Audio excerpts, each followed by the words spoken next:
Assalamualaikum warahmatullahi wabarakatuh.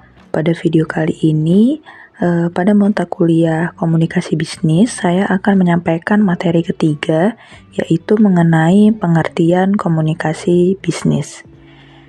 Kita langsung saja ke definisi komunikasi bisnis. Jadi, komunikasi bisnis adalah proses pertukaran informasi, ide, dan gagasan antara individu atau kelompok dalam konteks bisnis, yang mencakup segala bentuk komunikasi, baik lisan, kemudian tertulis, atau nonverbal, yang terjadi di dalam organisasi, antara organisasi dan pelanggannya, serta dengan mitra bisnis eksternal. Komunikasi bisnis itu penting karena merupakan pondasi dari segala aspek bisnis.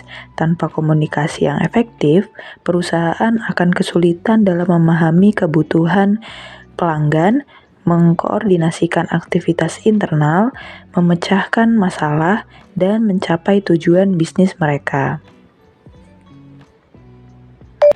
Selanjutnya ada elemen komunikasi bisnis. Yang pertama itu ada verbal.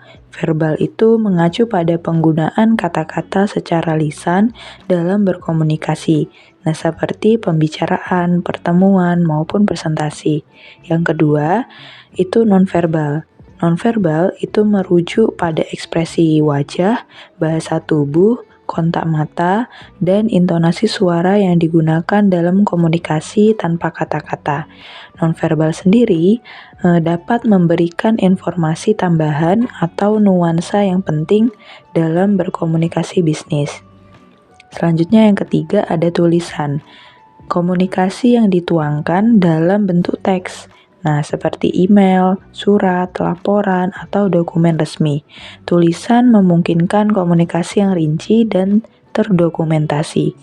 Yang keempat itu lisan. Komunikasi lisan yang terjadi itu secara langsung, melalui percakapan atau pertemuan. Komunikasi lisan dapat lebih cepat dalam menyampaikan pesan dan memungkinkan interaksi langsung antara pihak yang terlibat. Yang kelima itu ada formal.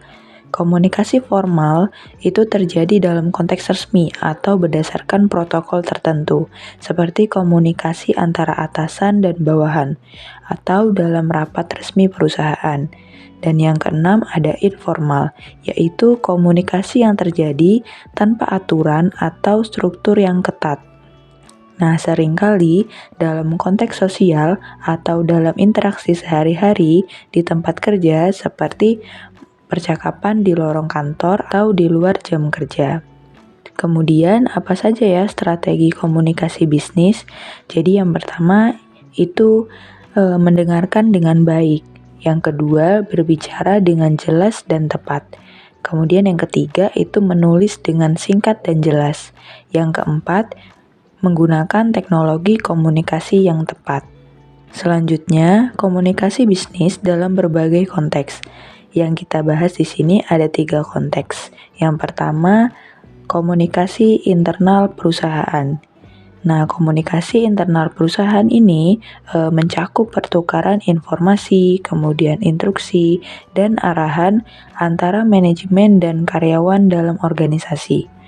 Komunikasi internal itu memainkan peran kunci dalam memastikan keberhasilan operasional dan strategis perusahaan, yang melibatkan penggunaan email, rapat staf, papan pengumuman, dan platform kolaborasi internal.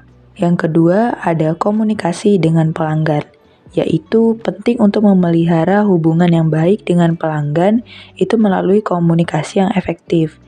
Nah, termasuk menyampaikan informasi produk atau layanan, kemudian menanggapi pertanyaan atau keluhan, dan mendengarkan umpan balik pelanggan. Komunikasi dengan pelanggan dapat dilakukan melalui berbagai saluran seperti telepon, email, media sosial, atau layanan pelanggan langsung. Dan yang ketiga, yaitu komunikasi dengan mitra bisnis. Nah, komunikasi dengan mitra bisnis itu melibatkan pertukaran informasi, kemudian negosiasi, dan kerjasama untuk mencapai tujuan bersama. Nah, ini bisa mencakup diskusi tentang kontrak, kemudian proyek bersama, atau strategi pemasaran. Komunikasi dengan mitra bisnis dapat dilakukan melalui berbagai saluran, seperti pertemuan langsung, telekonferensi, atau komunikasi tertulis melalui email atau surat resmi. Mungkin itu saja yang dapat saya sampaikan mengenai pengertian komunikasi bisnis. Semoga bermanfaat bagi teman-teman semua, dan terima kasih sudah menonton video saya. Sekian dari saya akhiri. Wassalamualaikum warahmatullahi wabarakatuh.